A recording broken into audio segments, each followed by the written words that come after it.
Takže ahoj, tady Jessie Oplonáv a než...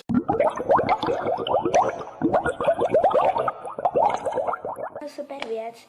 Dneska je neděle.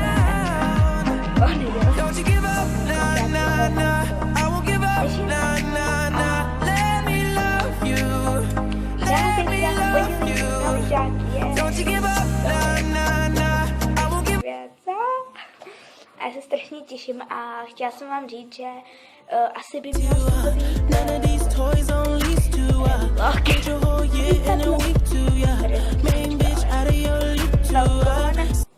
nevidíte, nevadí, sluníčka, jasně prozářím, jestli tělo, zima, zapřu, může to vlastně, možná tady, když vás natočím, dveře od balkonu, dveře, a je to, to je lepší, jenom se dám. Nesnáším sluníčko. Jo, jste si mohli všimnout mého pozadí. Jo, a já se strašně teď k tomu lyžáku. Nevím, kdy to je, nevím, jakým to je penzionu, pojedu tam poprvé. A moc se těším, protože jsem nikdy v životě nelyžovala a bojím se, dost se bojím, takže už mám zabaleno, tak nějak a jo.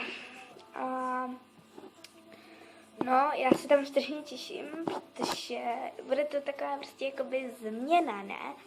A prostě strašně moc těším a já jsem tam teda nikdy nejela, takže jo. A stáhla jsem si apku na stříhání videí, takže tohle video mělo už být jakože kvalitní, když to takové podání řeknu. A jo, já teď poslouchám písničky.